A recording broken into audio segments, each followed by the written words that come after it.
That's right, ladies and gentlemen, boys and girls, children of all ages. You have the one, the only Sportcat. I am here with you for the next 2 hours. We are live on Yerg's Radio, Rainbow Radio, Right Talk Radio, Radio Talk Australia, and Radio X Australia.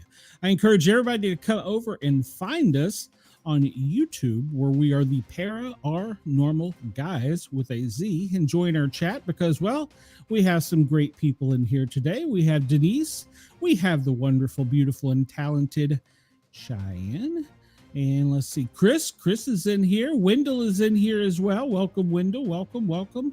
And let's see, KG is here. It's good to have KG here. He always helps us out with some stories from Washington, D.C., so good deal. We got a pretty good lively chat crew for a crazy news day. So did everybody have a great weekend? I think it was a pretty decent weekend in the South. We got a little bit of rain, but not too much. Well, let's hop over and see if we can figure out what in the world is going on. For those of you that are new to us, we do a news brief show that's similar to a prepper show, with the exception of we don't talk about why you're going to die today. We talk about, well, why you live today and why the adults are in charge. Sometimes, not all the time, just sometimes. All right, we'll start off with FEMA here. And FEMA is, well, they've let me down. They only have a briefing up since Saturday, which doesn't help me out about a bunch. And the only thing they were concerned with over the weekend were the thunderstorms. And of course, we'll check the weather because none of this is technically right. Well, this is where the severe weather is expected. Texas, make sure to buckle those trampolines down because the next 48 hours, you guys are going to rock and roll, maybe even all the way up into Oklahoma. And then further into the week, Tuesday and Wednesday, that's going to extend all the way over almost to you, Wendell. So get those trampolines buckled down. It's going to be a windy, wild weather day in the deep south. So I'll try once again to update this and see if FEMA has woke up. I don't know if they're just busy doing something else or what, but apparently that's the last update was May 3rd. So we know that's not correct because today, well, it's May 5th, 2025. We go next to the President's Daily Schedule. Hello, Soul. Welcome. The President's Daily Schedule. Well, the press got a little bit of a break. They only had to show up for work at 9 o'clock today. At 1 o'clock, which is right now, the president delivers a sports announcement.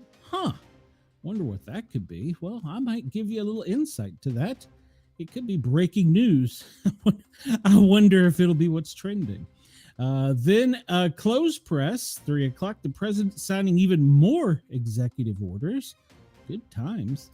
And then at 3:30, the president welcomes home a returned citizen. I'm not sure what that one's about. And then at 6:55, the president is departing the White House en route to the Trump National Golf Club, Washington, D.C. And he's going to attend a MAGA dinner there at 7:30 and be coming back to the White House around 9:30, and they will put a lid on it. Over the weekend, he spent the weekend in Mar-a-Lago, got back in to the White House last night. Let's see, he got in last night around 8:30. So he was at Mar-a-Lago for the weekend.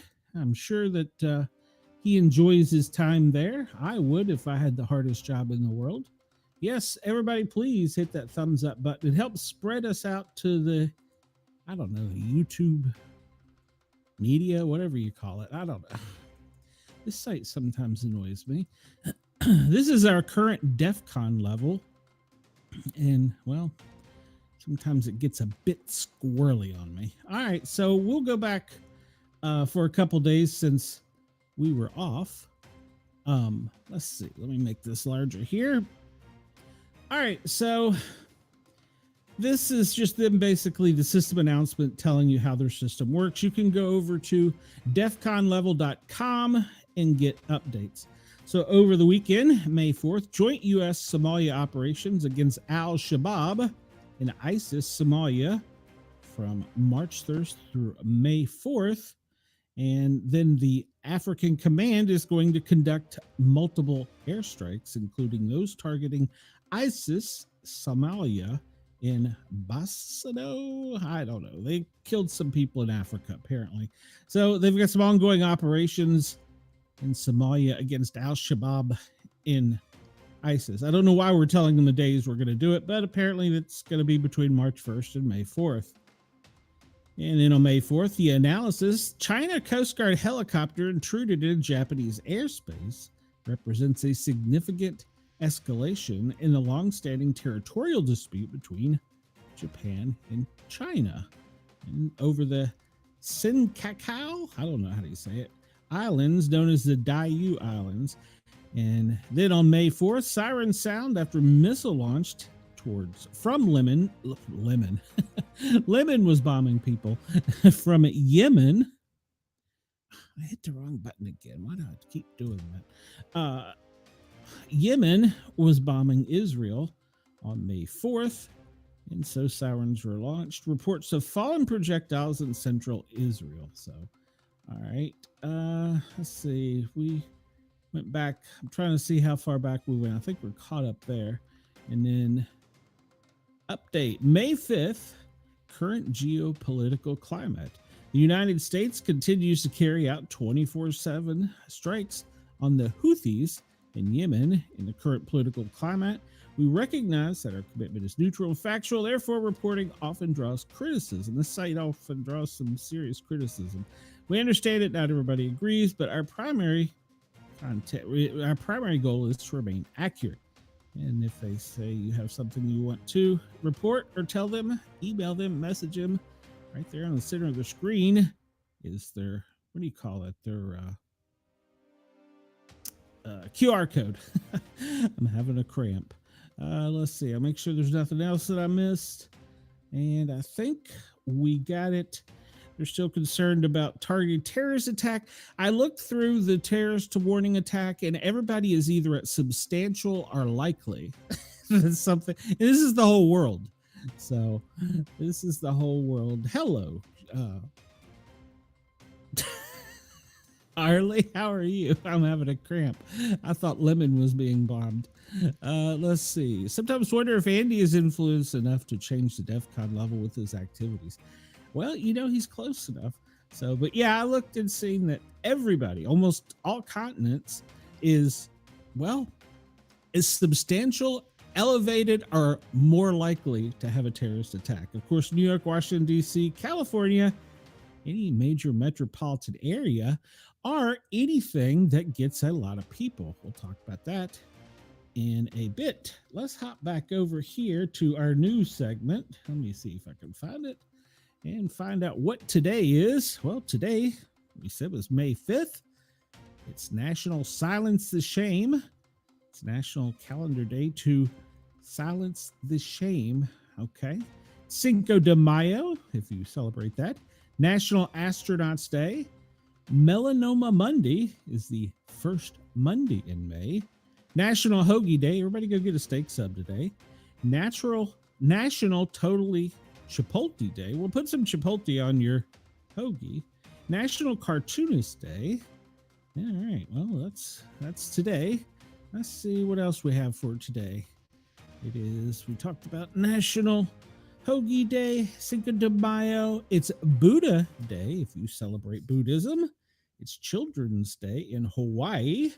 Kokomo, I believe that says. Kokomo. It's National Concert Day. I haven't been to a live concert. God, I can't remember the last one. National Early May Bank Holiday. Put off your banking chores and spend the day relaxing. Okay.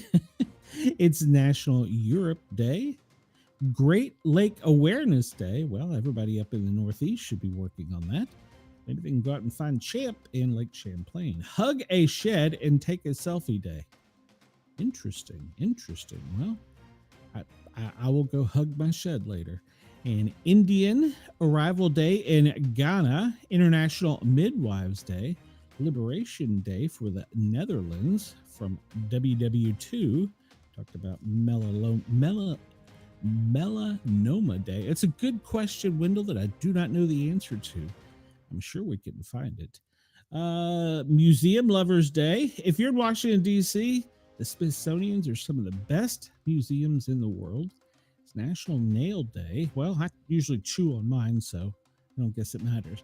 Astronaut Day, Cartoonist Day, Devin. If you know a Devin, say hello to Devin. Is anybody in the chat named Devin by any chance? National Meeting Planners Appreciation Day. Well, okay. Open Farm Day. And Silence the Shame. Speak up about mental health. Well, that should be done. That should be shouted from the rooftops, because mental health is definitely underserved to the United States. I can only speak of the United States. Other parts of the world, they may be. Revenge of the Fifth Day. Get your red lightsabers charged and ready to celebrate the Revenge of the Fifth. Sleep Apnea Awareness Day. Well, if you know me, you know I have a BiPAP because of my brain disease. Totally Chipotle Day. World Hand Hygiene Day. Well, you should learn how to wash your hands properly. And if you don't know how to wash your hands properly, as you're washing your hands, scrubbing all your dirty little digits, sing happy birthday twice, and you will have washed them long enough and significantly enough to get off most of the germs. It's World Portuguese Language Day. All right. Today is Adele's birthday. Happy birthday, Adele. Don Benjamin, Jenna Davis, Karl Marx, Nikki DeMartino's birthday. I'm not sure I know who they are, but happy birthday to those fine people. And let's see, in today's history, we'll do a little bit of that real quick. 1260, good Lord. Grandson of Genghis Khan become the ruler of the Mongol Empire. All right. Chris says Darth Maul has the best lightsaber ever. That's the one it's on both ends, isn't it? It's like I don't know what you call it, but yeah, it's on both ends, right?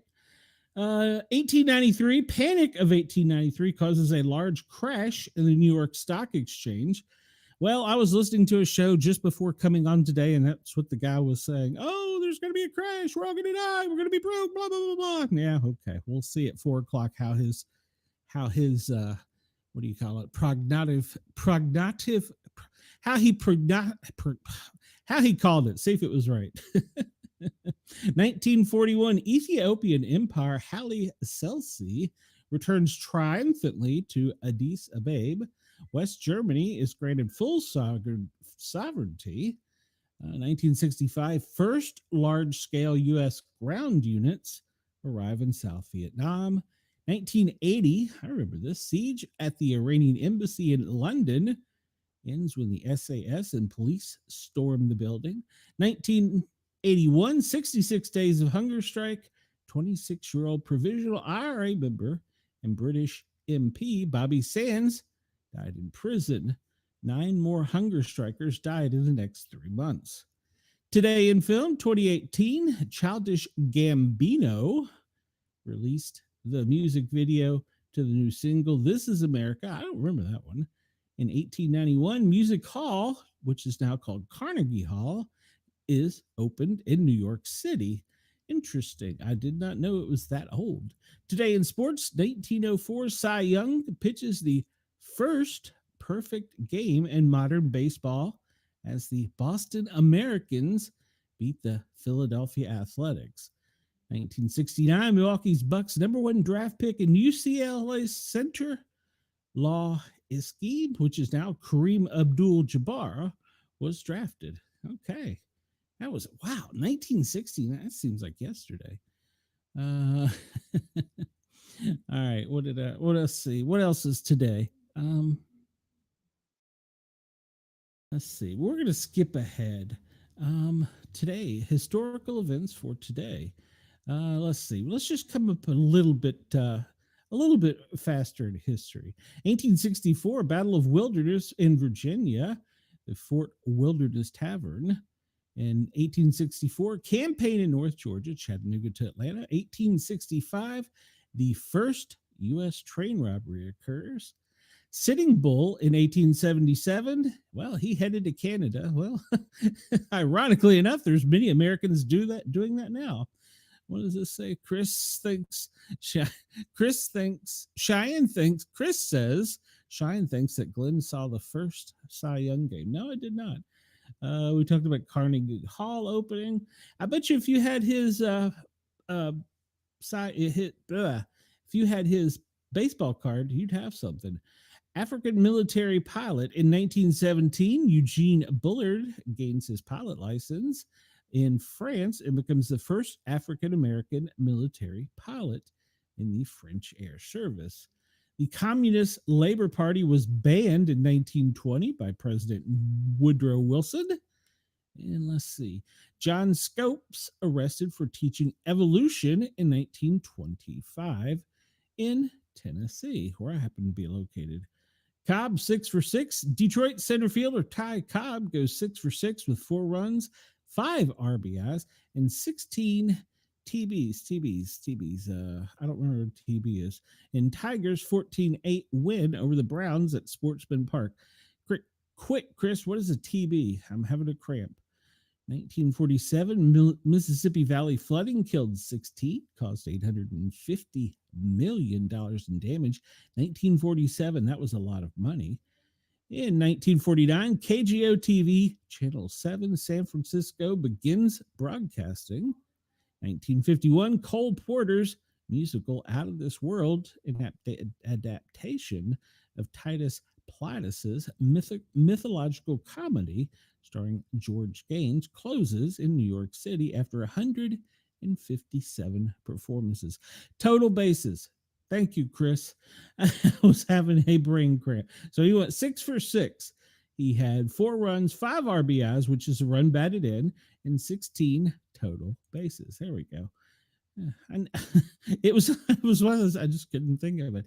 1961, on this day in history, Alan Shepard became the first American in space aboard Freedom 7. 1962, the West Side soundtrack goes all the way to number 1 and stays there for 54 weeks, 20 weeks longer than any other album. I wonder if that beat Michael F. Jackson. We talked about Kareem Abdul-Jabbar. 1969, Pulitzer Prize awarded to Norman Mailer.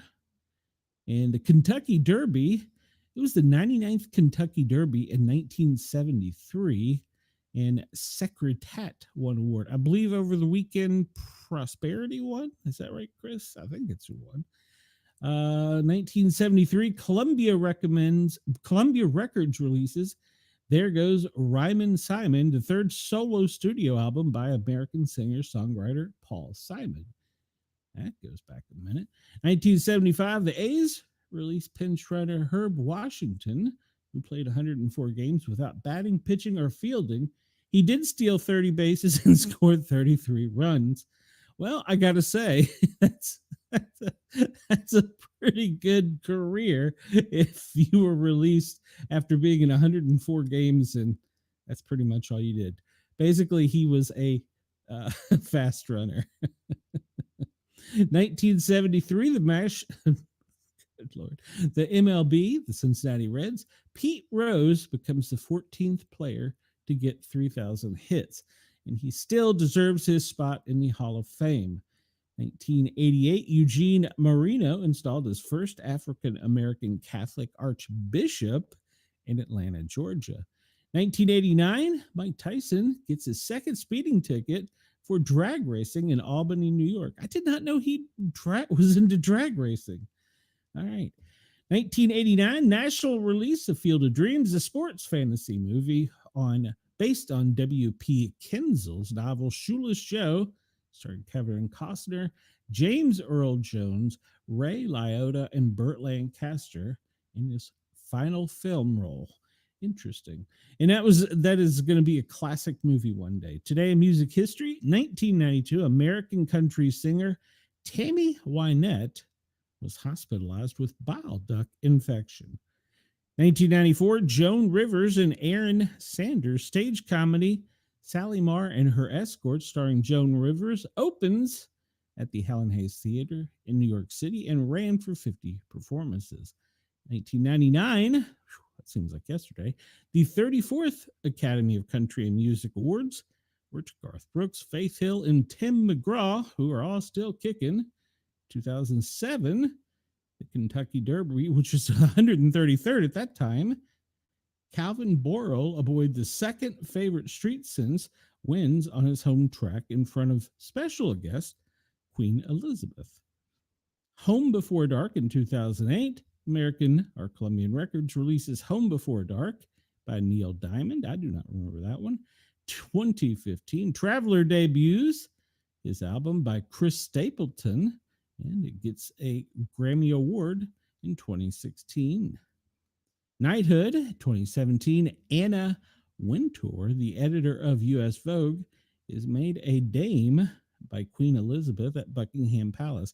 So you're a dame if you're knighted. Is that correct? Let's see. 2018, Childish Gambino, David Glover, releases the music video to the new single, This Is America. 2018, electronic cigarettes, an electronic cigarette explodes, killing a man in St. Petersburg, the first person to die of a death from vaping product. In 2020, global confirmed cases of COVID-19 reached 3.65 million. U.S. case passes 70, while the UK becomes the first affected in Europe with 29,427 deaths. 2021, President Joe Biden announces the U.S. will temporarily lifting patients' protection on COVID-19 vaccines with the WHO. Wonder if he remembers that. 2020, Karine Jean-Pierre appointed White House press secretary to Joe Biden, the first Black and out LGBTQ person in that role. All right. Famous birthdays. We're just going to skip ahead to some people we know. Because I'm not sure. I don't know many of these people in the 1800s. Let's see. Let's at least get to the 1900s. I might know one or two. Blind Willie. He's a ragtime singer and guitarist, born in Thomas, Georgia, He died in 1951, but he was born today in 1901. James Byrd, American culinary expert in 1903. Benny Baker in 1907. I'm still looking because I don't know any of these people. I'm sorry. I probably should, but I don't. Wow, we're all the way up to 1930, and I still don't know many people here or any. Johnny Ace Cannon, 1934, a pop country, rock and country music saxophonist. Never heard of him. Let's see here. Terry Baker, American College Football Hall of Fame, Heisman Trophy winner from Oregon State, was born in 1941. I'm still going, guys. Looking for somebody I know. Maybe if you see somebody you know, point it out. Brad Baxter, American NFL fullback for the Jets, was born in Dothan, Alabama. Let's hope he didn't go to Alabama. Let's see here. Still struggling. I'm still struggling. Sage Stallone was 1976. Actor Rocky V, and the eldest of Sylvester. Okay. 1977. Tiffany Roberts, the American soccer defenders. All right.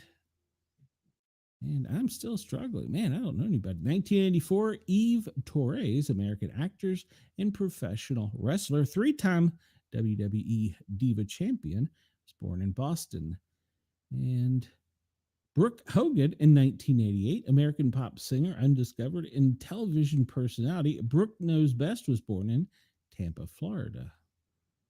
Let's see, famous weddings. Angelina Jolie and Billy Bob Thornton. I believe they didn't celebrate not just exchanging rings, but they exchanged pendants with drops of blood from their in a little necklace. I don't know. They were weird people. What can I say? Let's see. Famous deaths that occurred today. Joseph W. Kennedy, an American chemist, and Reverend Gary Davis in 1972. He was an American blues and folk guitarist. And Sam Lannon, that name sounds familiar, and jazz arranger and band leader. And I'm still going here. I don't know many of these people. Maybe I just don't know people. That's a good thing. Ted Atkinson in 2005. He was an American jockey. Theodore Hallman, mailman, he was an inventor and engineer. Jerry Wallace, American country and pop singer. Let's see, Sweet Joe Russell, an American acapella singer.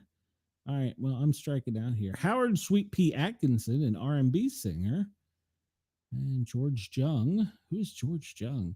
He was an American drug trafficker whose story was portrayed in the biopic Blow. He died of kidney failure at 78. All right, well, we've stumbled our way through that one. Let's see. We'll try it again. Today in history, May 5th, 1818, Karl Marx is born. He is a groundbreaking economist and philosopher. Chris says, I am almost famous enough to be on today's list. Well, that's good. Wendell says, today is National Small Business Day in Alabama. Okay. And Chris says, I didn't recognize Biden not falling on plain steps. Well, yeah. Did he have another? Well, never mind. Napoleon dies in this day in 1821, one of the most famous military leaders and commanders in world history. 1862, Mexico wins the Battle of Pueblo. Well, we took it anyhow. Nellie Bly is born in 1864. Alan Shepard becomes the first American in space. And Bobby Sands dies after refusing to eat for more than 2 months. Seems to me he got hungry. All right. That seems to be enough of that. Let's get to some news here. We've wasted enough time being silly. So, all right. We'll go over some headlines real quick here. The Lady Gaga, this comes to us from Billboard magazine. Lady Gaga concert in Rio, well, it was allegedly targeted in a bomb plot. Brazilian police have arrested 2 people. Prior to and during the show, there were no safety concerns, nor any communication from the police or authorities to Lady Gaga regarding any potential risk, according to the singer. Police said on Sunday, May 4th, that 2 people have been arrested in connection with an alleged plot to detonate explosives at a free Lady Gaga concert in the Rio de Janeiro. The Rio event on Saturday, May 3rd, was the biggest show of the pop star's career and attracted more than 2 million fans to the Copacabana beach and had crowds screaming and dancing. Even as Brazilian authorities said they arrested suspects in the hours before Gaga's show, the event went ahead without disruption, which led to the question of the seriousness of the threat. Serious security concerns typically lead organizers to cancel such massive events, as we recall with Taylor Swift in Vienna. Police said nothing about the alleged plot at the time in an effort to avoid panic and distortion of information. On Sunday, a spokesperson for Gaga said the pop star and her team learned about the alleged threat via media reports this morning. Prior to and during the show, there were no safety concerns or any communications from police or authorities to Gaga regarding any potential risk. Her team worked closely with law enforcement throughout the planning and execution of the concert, and all parties were confident in the safety measures in place. Security obviously was tight at the Saturday concert, with 5,200 military and police officers deployed to the beach, where fans were reveling in the pop singer's classics like Born This Way, which became something of an LGBTQ anthem after its 2011 release.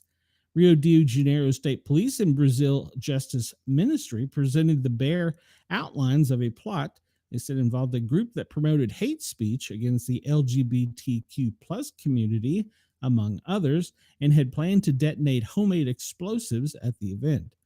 The plan was treated as a collective challenge with the aim of gaining notoriety on social media, the police said. The group, it added, disseminated violent content to teenagers online as a form of belonging.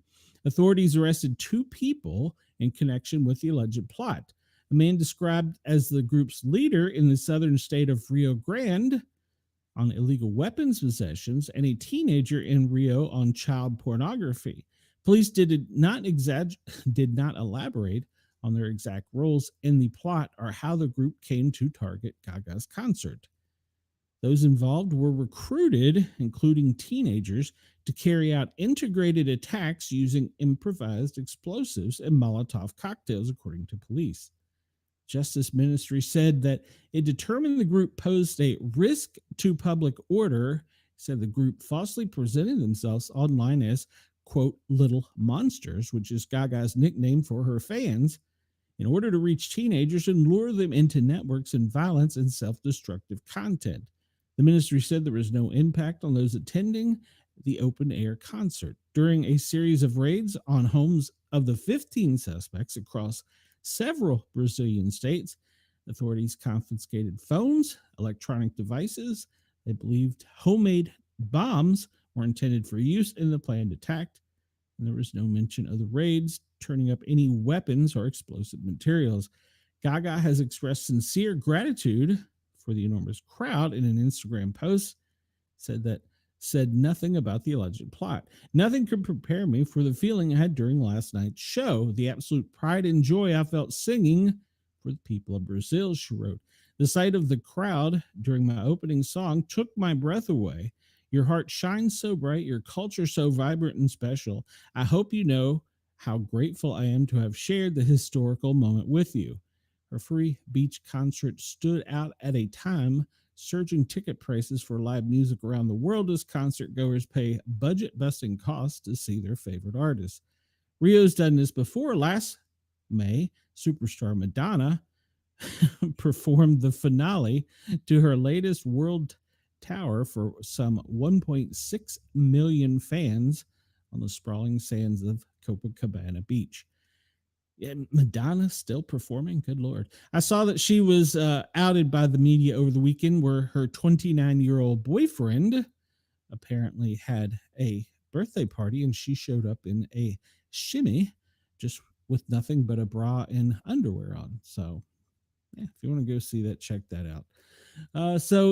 And apparently they wanted to get those people to do all these things in coordination with a unified attack with Molotov cocktails and other improvised explosives. All right, so if you're in the U.S., a huge U.S. airport is, having a meltdown. There are three issues that are causing problems and cancellation at Newark Liberty Airport, which is in New Jersey. A series of crises has led to chaos at Newark's Littrell International Airport with flight cancellation, delays, and staff shortages causing major disruptions for a week. And it appears it's going to continue. Officials have identified three major reasons for the problem at Newark Airport: an air traffic walk-off, an air traffic controller walk-off, they had enough, technology issues caused by old equipment, and the closing of a runway that needed to be fixed. They all hit United Airlines, which has a hub in Newark, particularly hard because they had to cancel 35 round-trip flights per day starting over the weekend, saying in a statement, "We feel like there is no other choice in order to protect our customers." Also caused the FAA to issue a ground delay program at Newark Sunday, pushing back flights on an average of close to 4 hours. Can you imagine being in a plane for 4 hours? On Monday, scores of flights were still delayed and many canceled. New Jersey Governor Phil Murphy called the delays and cancellations completely and utterly unacceptable. The air traffic controller shortage is far from a new issue, but escalated last week when workers at Newark just walked off, making it harder for the airport to operate at a normal capacity. United CEO Scott Kirby said that 20% of controllers at Newark joined the protest. Keep in mind, this particular air traffic control facility has been chronically understaffed for years. Without these controllers, it's now clear the FAA tells us that Newark Airport cannot handle the number of planes that are scheduled to operate there in the weeks and months ahead. I could have told them that a long time ago. The National Air Traffic Controllers Association, the union representing air traffic controllers, did not immediately return requests for comments, but has cited in the past that they need thousands of more controllers to combat the staffing shortage. It's just a part of the problem plaguing Newark because the disruption at the technology that the FAA air traffic controllers rely on to manage the airplane coming in and out of New York has failed. In the past days, the results is dozens of diverted flights, hundreds of delayed and canceled flights, and worst of all, thousands of customers with disrupted travel plans. Secretary of Transportation Sean Duffy wrote on X that the technology we are using is old. That is what is causing the outages and delays we're seeing at Newark. If we don't act, we will start to see these issues across national airspace. He added, saying he wants to build a brand new air traffic control system to combat this problem, this very issue. The National Aerospace System is a long overdue for technology and infrastructure upgrades, the National Air Traffic Controllers Association has said. Other aviation professionals and other participating United States aviating systems deserve the world's best air traffic control. That's true. Runway construction at Newark. Well, it's like traveling on 95. There's potholes. Mid staffing issues and failing technology, a pre-planned renovation at the airport is making matters worse. Starting April 15th, the airport closed runway 4 left, 22 right as part of a $121 million rehabilitation project, making operations even more difficult. Newark's airport website says expect constructions to be done in mid-June and notes that when operating 4 left, 22 right is the airport's busiest runway for departing flights. They should take some notes on how they did it in Atlanta. They did it all overnight when traffic was the lowest, air traffic was the lowest, and resulted in fewer delays. All right, so let's just get it out of the way. This article comes to us from Zero Hedge by author Tyler Durden. Leftists declare it frightening that children will be taught to, quote, love America. You heard me correctly. Deputy Chief of Staff Stephen Miller, not the sports guy, gave a press conference Thursday in which he outlined how cancerous communist woke culture will be kept out of taxpayer-funded schools, and instead children will be taught to love America. Well, guess how they responded? It wasn't well. The administration under President Trump is at the forefront of protecting women and protecting girls, adding, nowhere is that clear than when we're talking about the fighting against radical gender ideology. Continued, the administration is fighting to get critical race theory out of the school districts. Children will be taught to love America. Children will be taught to be patriots. Children will be taught civics, values for schools that the federal taxpayer funds, according to Miller. He continued, so as we close the Department of Education and provide funding to the states, we're going to make sure that these funds are not being promoted to communist ideology. For any nation to be successful, it cannot teach its children to hate themselves and to hate their country. So these are a few of the areas in which President Trump has fought the cancerous communist woke culture that is destroying this country. Where were we led to believe men and men are women are men, and that racial discrimination was good, that merit was bad, and that safety and physical security mattered less than the feeling of liberal ideologues, whatever. Sports journalist turned leftist activist Jamel Hill responded by declaring that this should frighten everyone. Okay. Other respondents asked why it should frighten anyone that American children will be taught be proud of their country. Well, I suppose the kids, you can go check this out. There's quite a few people on here asking, why do you want our citizens to hate our country? And how dare people get taught to love their country? This is today's America's left. Our children being taught to love their country is scary to them. Unbelievable. Enzo Baker, F that, F you. We're going to endorse North Korean tactics and fascist propaganda. We teach the truth and we do not threaten schools who curriculum we disagree with. So this is a interesting conversation back and forth. I don't have time to read all of it, but you can go over and read it for yourself. Matter of fact, I'm just going to stop scrolling because it goes on forever. You can read this at Zero Hedge. Leftists declare it frightening that children will be taught to love American by Tyler Durden. And there's plenty of references to X showing both the video where Stephen Miller says those things, and then, well, then there's the response on the other side. Yeah, well, sometimes it's hard for me. It's difficult to be so.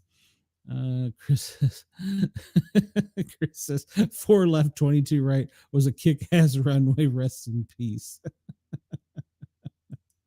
Oh, mercy. If you want completely sane and unbiased opinion, always go to Jamel Hill. Yeah, shocking. All right. I talked about this earlier in Ross's show. As Fetterman defends Israel's, no, wait a minute. Hold on. Let me get this headline straight. As Fetterman defends Israel, Democrats suddenly question his mental health. Okay, where were they for 4 years? I remain steadfast with Israel, provide whatever is necessary to carry this out, according to Senator Fetterman, a Democratic congressman, or senator, excuse me, from Pennsylvania. A Pennsylvania Democrat, Senator John Fetterman, has established himself as a staunch supporter of the state of Israel. Democrats once championed him and dismissed the effects of a stroke he sustained, are now questioning his mental health. Since October 7th, the Hamas massacre of more than 1,200 people in Israel, Fetterman has vigorously defended Israel's right to defend itself. After Fetterman endured a stroke in May of 2022, his GOP opponents in the senatorial election, Dr. Oz, joined other Republicans to suggest that he was unable to serve as senator. But Democrats defended. Listen, Fetterman doesn't need to debate him right now, said Senator Jean Shaheen from New Hampshire. Politico reported, because he's ahead, it's still early. I think ultimately he will debate. And why should we help Dr. Oz's campaign? Why does he need it? Why does he need it now? Michigan Democrat Senator Gary Peters declared that Fetterman was getting better every day. I'm completely comfortable with his recovery.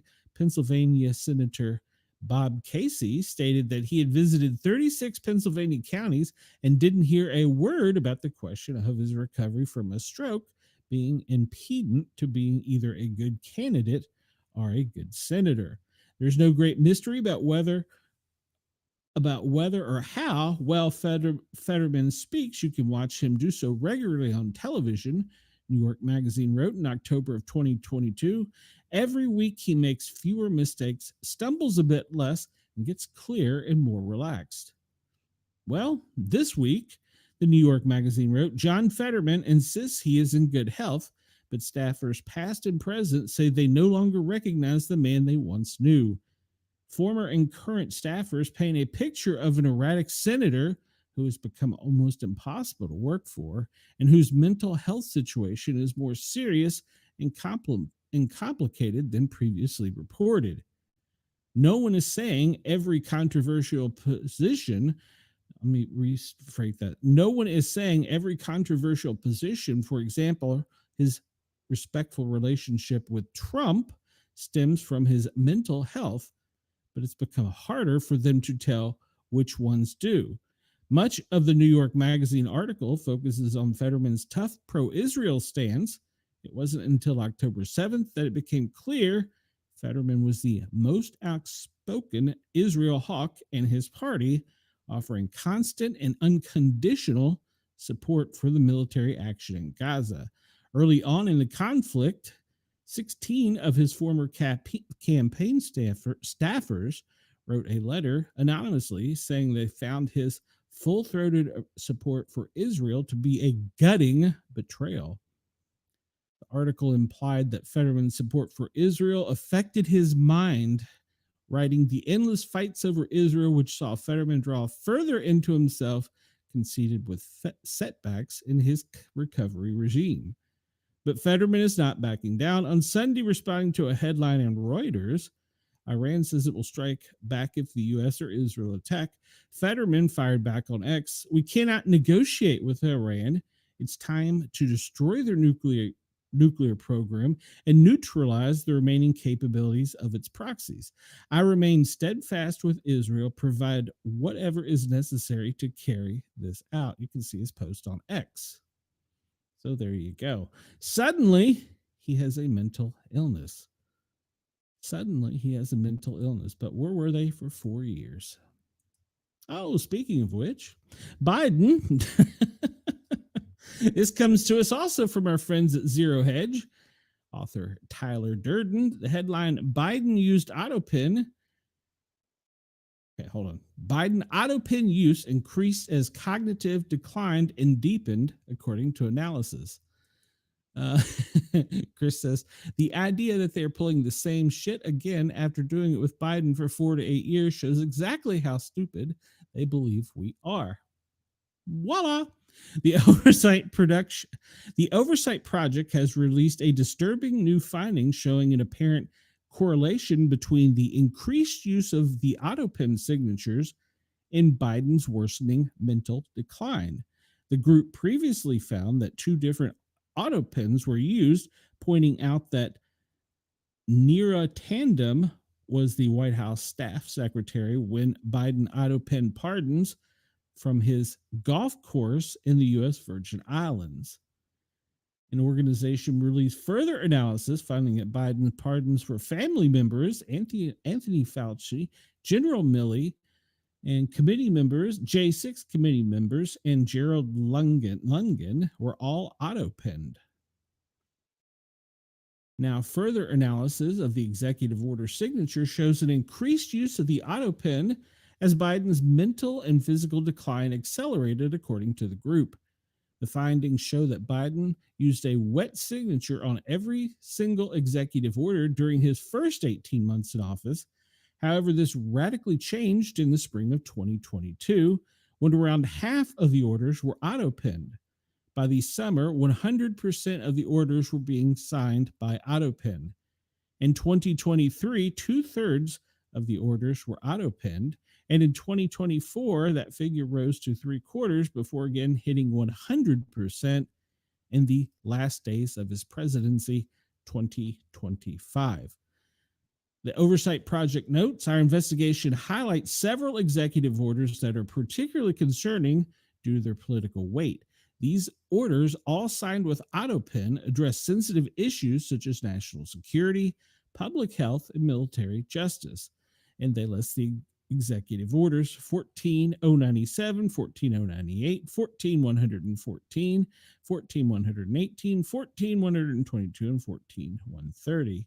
And these are for anything from combating international drug trafficking to sanctions on Sudan, countering Russian aggression, terminating the Zimbabwe embassy, public health preparedness, and amending the manual for court-martial.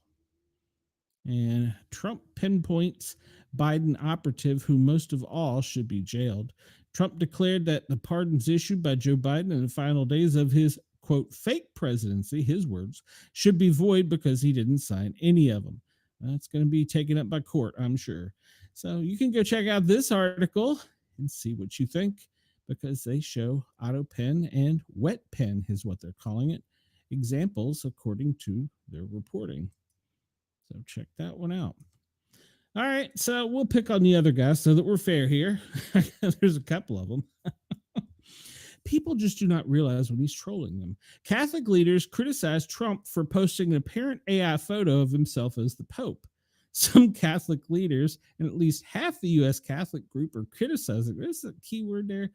No, hold on. Some Catholic leaders, and at least one USA Catholic group, are criticizing presidential Trump after he posts on social media what appears to be an AI-generated image of himself dressed as Pope. Trump posted the image on his Truth Social account Friday night, and shortly after it was reposted by the White House on his official X account. He traveled to the Vatican late last month to attend the funeral of Pope Francis, who had died several days earlier at age 88. And here we can see the photo in question and laugh at it because that's what it's supposed to be. It's funny. It's supposed to be a joke. He is trolling them, but they just don't understand how badly they're being trolled, and they get so upset about this. I don't understand why. Just take a joke for a joke. It's what it is. It's a joke. So there you go. The image shows Trump in traditional Pope white cassock. Let me make this larger. Wearing a gold cross around his neck, as well as the iconic papal hat, our mitre, I guess. Cardinal Timothy Dolan, the Archbishop of New York, who is friendly with Trump, told journalists at Rome Sunday morning that he hoped Trump didn't have anything to do with the image. When asked if it offended him, Dolan said it wasn't good. The New York State Catholic Conference said in a post on X, "There is nothing clever or funny about this image. Mr. President, we just buried our beloved Pope Francis, and the cardinals are about to enter the solemn conclave to elect a new successor of St. Peter. Do not mock us." Bishop Thomas John Paprocki of the Diocese of Springfield, Illinois, said in a Facebook post that by publishing the image, Trump mocks God, the Catholic Church, and the papacy. He also added the image was deeply offensive, especially as Catholics continue to mourn Pope Francis and prepare for the papal conclave. President Trump owes an apology to Catholics and all people of goodwill, he said. The White House did not immediately respond to an NPR's request for comment Sunday morning, but the AP reported White House Press Secretary Carolyn Leavitt has responded to criticism, saying President Trump flew to Italy to pay his respects for Pope Francis and attend a funeral, and he has been a staunch champion for Catholics and religious liberty. Vice President J.D. Vance, who converted to Catholicism in 2019, said on social media Saturday that the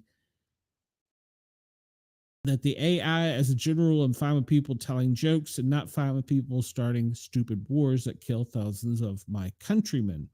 Last week, when asked by reporters who he'd like to see elected new pope, Trump said, "I'd like to be pope.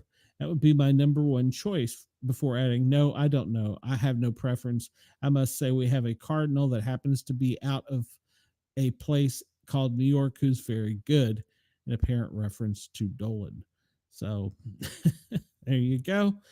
Denise says, honestly, it was a poor joke and I love Trump. Yeah, but here's the thing. They all do it. Every one of them does it. And it's like late night comedy. So let's see. It was the idea of Republicans, the same comment. It was, I won't say it was the best joke, but it's like late night comedy. They all do it. But here again, we have another picture of Trump. I don't think Trump actually uses AI. I think there's probably some kids in there that, like, maybe his grandkids, like fooling with AI. I don't know.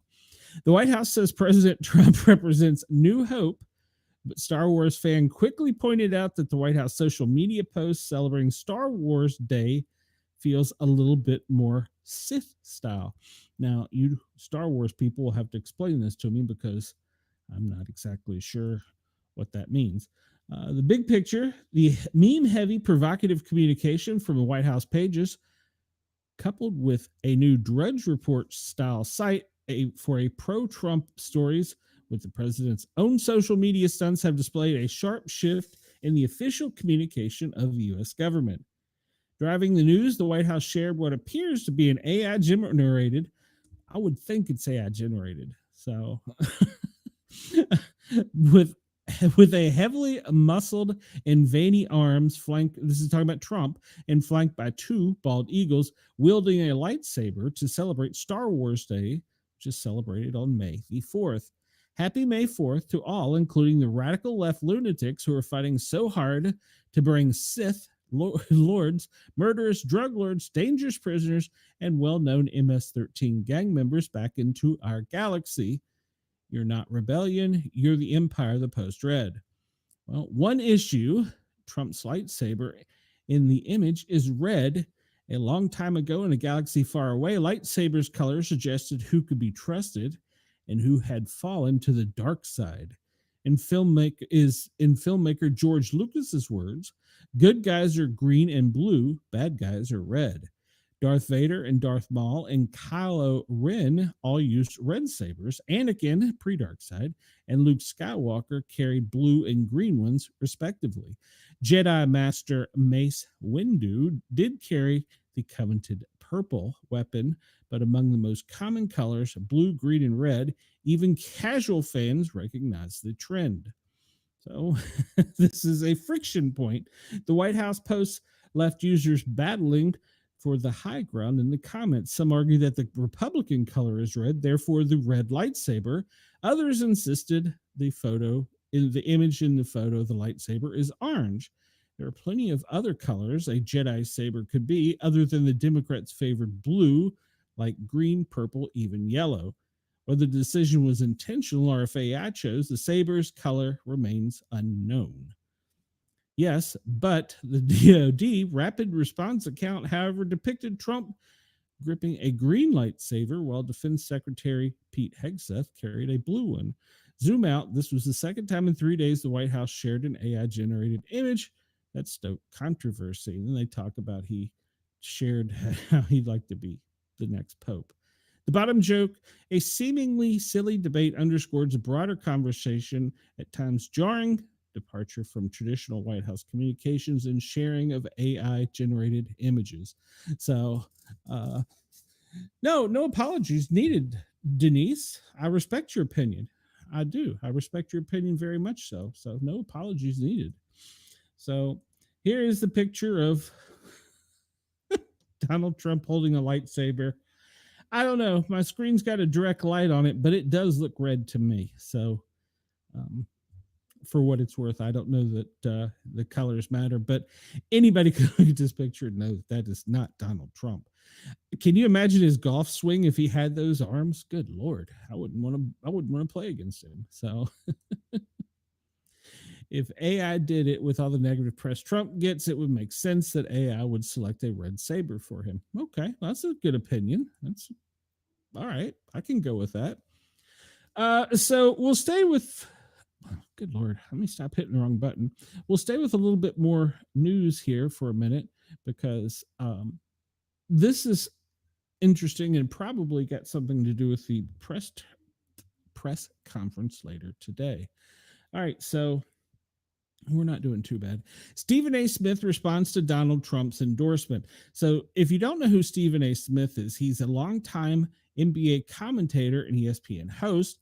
He responded Saturday to what he called a recent endorsement from President Donald Trump, who backed the idea of Smith running for president earlier this week in a new episode of his show. He also told CNN's Jake Tapper that he was aghast by the president's support for him. Well, why it matters, Smith has no formal political background.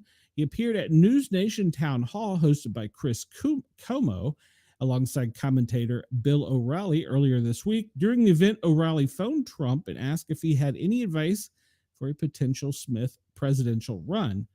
And he said, "I'd love to see him run," Trump said. While the 2028 election is still far away, given the Republicans' widespread electoral victory in November, in which they took the White House, flipped the Senate, and held onto House majority, the Democrat Party is working on how to rebuild and rebrand. Well, what to know? On Wednesday night, O'Reilly humorously asked the president, it was once again a joke, if Stephen A. Smith may run for president, do you have any advice for him if he launches the run? Trump responded by saying, "No, Stephen A., he's a good guy, smart guy," he continued. "I love watching him. He's got great entertainment skills, which is very important. People watch him," he added, that this trait would be crucial for the race. A lot of these Democrats I watch, they say have no chance. The president's touted his track record, saying, "I've been pretty good at picking people and picking candidates, and I will tell you, I'd love to see him run." In an episode of the Stephen A. Smith Show posted on May 3rd, Smith responded to what he calls Trump's endorsement, saying, "Regardless how some of you feel about him, he is still the president of the United States, and if the president of the United States says something like that, it counts for something," he continued. "I kept the door open for a potential run because elected officials and my own pastor said, 'You don't know what God has planned for you.'" Smith noted, however, "I have never been a politician. I have never been interested in being a politician." On Sunday morning, Smith joined CNN's Jake Tapper in the State of the Union address to discuss his reaction to President's support of potential run. "I was aghast, to be quite honest with you," Smith told him. "I wasn't looking for any kind of endorsement from anybody, especially him, but he is the president of the United States. There is a bit of flattery that comes with getting such words from the man who holds the highest office in the land, and I can appreciate that, he said, adding that evidently I have no chance. He later told Tapper that he doesn't believe he is the most qualified potential candidate, but I believe that if I did take this very, very seriously and I moved forward and decided that I wanted to be a politician, do I believe I could win? You're damn right. Prominent Democrats speculate to weighing on a run for include Trump. Let me try this again. Include former Transportation Secretary Pete Buttigieg, California Governor Gavin Newsom, Kentucky Governor Andy Beshear, Wes Moore, Michigan Michigan Governor Gretchen Whitmer, and Pennsylvania Governor Josh Shapiro. Oh, well, yeah, we're going to just kind of wait and play that out. But Stephen A does do another show where he refuses to associate with the extreme left of the Democrat Party. ESPN Stephen A. Smith host, who is considering a run, according to this article, in 2028. And this article comes to us from the Daily Wire, that said on Sunday that he believes the Democratic Party needs to be, quote, purged of its far left tendencies before he would associate with it as a candidate. That's according to Stephen A. Smith. CNN's Jack Tapper asked Smith on Sunday's episode of State of the Union whether he would run for the White House as a Democrat. You know what? I'm an independent. I'm a registered independent. I would lean. Who leans left? I'm fiscally conservative when it comes to my money. I'm socially liberal. I'm liberal when it comes to social issues pretty much across the board. And I believe in living and let living, Smith said. So I'm a moderate, he went on. And I would say if I had to run, it would be as a Democrat, but I'm not happy with the Democrat Party, because the Democrat Party, as presently constructed, it would pretty much need to be purged in order for me to assume that I would want to be associated with them and I would garner support, because I don't like the way they have gone about doing things for a very, very long period of time. He added, and I think that I don't view Donald Trump as winning the election. I view the Democrats as losing the election, as absolutely positively blowing it with some of their actions. And that's why I think that, again, if somebody was to associate me with that party as presently constructed, where it leans so extremely left, or at least has spent the vast majority of time doing that, that is not something that I would vibe with at all. I would definitely be looking at a game changer in that regard. When pressed by Tapper, Smith said that he would not name anyone he thinks should be purged, but the media personality did take aim at the extreme left of the party. We know how they go about operating. We know what we lean towards when it comes to open borders. We know the spending was excessive, even though it's excessive on the Republican side as well. And I think $37 trillion budget. When Republicans try to act like it's just the Democrats, that's not true. But Democrats certainly shouldn't be absolved from blame in that regard. Certainly with identity politics, woke culture, and cancel culture, I thought that was something that ravaged our nation psychologically, because you had people literally scared they were going to lose their jobs if they pronounced the wrong pronoun. For crying out loud, Smith said, it got that bad. Smith said he believes the focus on the individual rather than the actual policies is one reason why Trump won the second term. I'm talking about what they preached and what they talked to the American people about, more so than what they were doing. The kind of messages that they were disseminating was incredibly uncomfortable to listen to or hear, and I thought that was emblematic of what Americans are thinking about. They're trying to pay their mortgages, rent, buy food, groceries, pay gases, and deal with prices, the cost of living, and they want safety in the streets. That's primarily what American citizens are all about, trying to live in peace and harmony, added, and that's not something I think either side has promoted along the way, and that's not why I think the state of the nation is what is at this particular moment in time. That comes from Stephen A. Smith, and I got to say, I didn't like him for a long, long time, but he's kind of grown on me over the years. And Chris says, if AI did it, oh, let's see, we read that about the Sith. Apparently, the qualifications for being an incredible horse's ass has now become required for all possible and probable presidential candidates. That's true. All right. Now, I think this is what the sports announcement is for today. President Donald Trump will announce that Washington, D.C. will host the 2027 NFL draft on the National Mall. Two sources have told Axios that the president will reportedly announce the plan at the White House alongside NFL Commissioner Roger Goodell and the owner of the Washington Commanders. As Breitbart reported last week, the Commanders in the District of Columbia have reached an agreement for a football team to return home to RFK Stadium, which served home to the Washington Redskins from 1961 to 1996. The team had been hoping to strike a deal with DC to return and restore the stadium to its former glory. Members of the DC Council expressed skepticism that public tax dollars would go to restoring the stadium. Still, Mayor Muriel Bowser said the stadium could host major economic boosters like the Super Bowl, the Final Four, or concerts. President Trump celebrated the deal. The new stadium deal is a huge win for Washington, D.C., the president said. So that is probably about what the 1 o'clock announcement will be. And I don't know how far the stadium will be along by then. It would be nice to have RFK Stadium built, but we shall wait and see.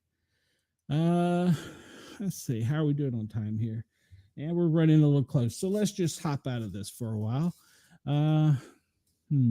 Yeah, we won't cover that one. Michelle Obama complains it was expensive to live in the White House. Yeah, from a billionaire, I don't want to hear you whine. You've got 17 houses. There's a new DMZ along the southern border. That's not really a shock. There's going to be a 250th anniversary parade, and it also coincides with the president's birthday. It's going to go from Arlington, Virginia, all the way to the National Mall. All right, so that's going to be a special security event that we'll be watching. And apparently, our scientists have discovered that our galaxy has a fractured bone. Who knew that the galaxy had bones? Well, apparently a rapidly stellar remnant may be the cause of the fractured bone in the Milky Way. Okay. They've revealed the possible culprit as a pulsar, which is a spinning neutron star. Neutron stars are the densest stars. A single teaspoon of neutron star would weigh more than Mount Everest. They formed from the collapse of the explosion of massive stars, and these explosions often fire the star off into space at high speeds. One explosive kick could be the explanation behind the fractured bone. And the Milky Way contains enormous structures that scientists say resemble bones. Who knew that? These long formations can be seen in radio waves and are threaded by magnetic fields running parallel to them. They give off radio waves when energized particles spin along the magnetic fields. So it's also commonly known to astronomers as the snake. And of course, this is 230 light years long, and it's one of the brightest, quote, bones in the Milky Way. So there you go. We have bones in our Milky Way. Did anybody know that? I didn't know that. Who knew? All right, so we'll hit this real quick. The National Weather Service daily briefing. Texas, Central Texas, Texas Panhandle, Northwest Texas. You're going to have some extremely violent weather today in the late afternoon. But what's worse is this could go from overnight into tomorrow morning. So please be not only weather aware, have a weather radio and have a flashlight and some means of communication with you charged at all times. And from also, we can expect that much of the Midwest and the Southwest will see rain today. I still can't believe we're talking about higher elevations with some mixed precipitation.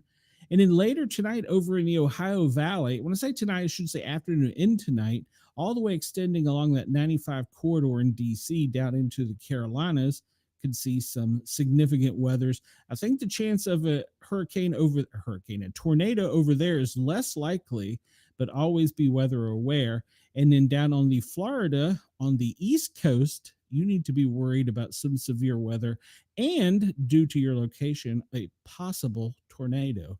And of course, Texas, your panhandle, that region there, you're always under the gun for a serious tornado. All right, so tomorrow it's going to get a little better, but it's going to get a little worse. Central Texas, you're still going to get some severe thunderstorms, but the chance of extreme weather with tornadic activity will move a little bit to the northeast. But unfortunately, that's going to put Louisiana, Mississippi, Arkansas, and Oklahoma directly under the gun from the early morning hours until the late afternoon hours, because this storm is getting energy from the Gulf of America by what they're calling an omega block, which is basically you have a system over here, which is a low, and a system over here, which is a low, and there's a high in the middle of them trying to divide the two. So hopefully it will spin out of here later this week. We'll see the trajectory, but on day 3, which is Wednesday, which I'm sure this is going to change, much of the lower 48 can anticipate some spotty showers.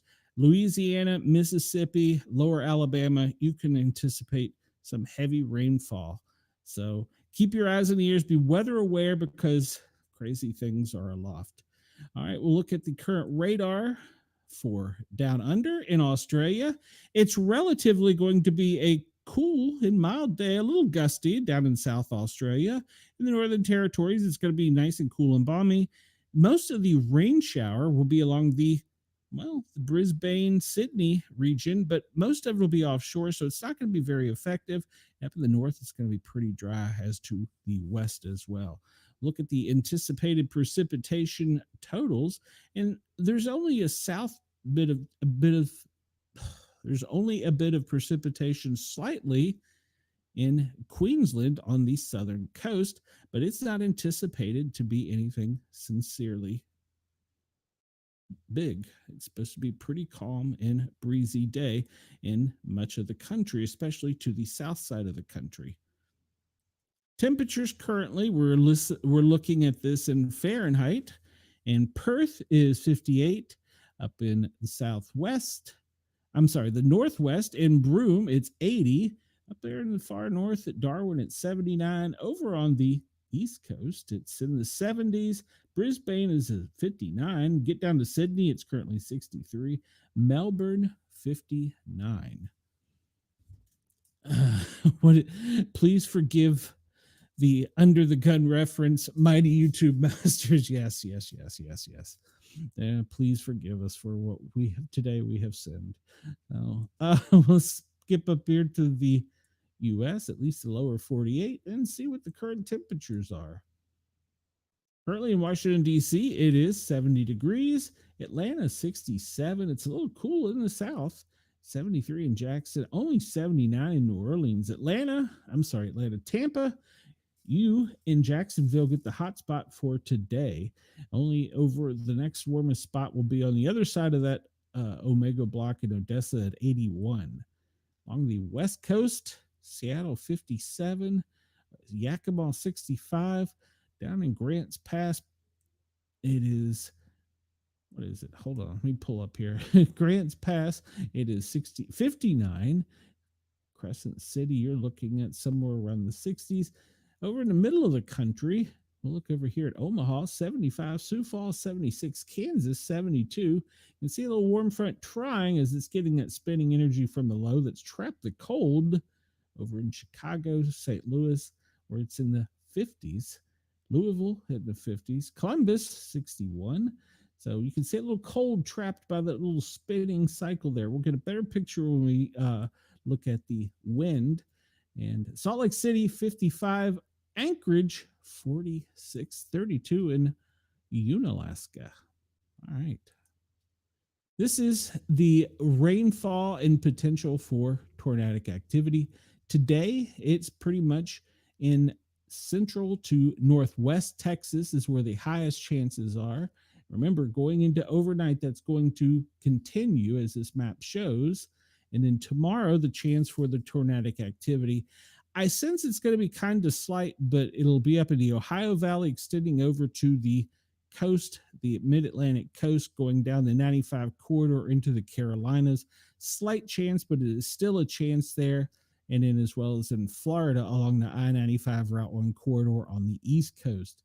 And we'll continue with that into uh, the rest of the week. And we see that Texas, it's going to open back up for you in central Texas. Pretty much all of Texas can anticipate some tornadic activity as we're going into the evening, early hours tonight, as well as tomorrow morning, going into the morning hours in both Texas and the Atlantic coast.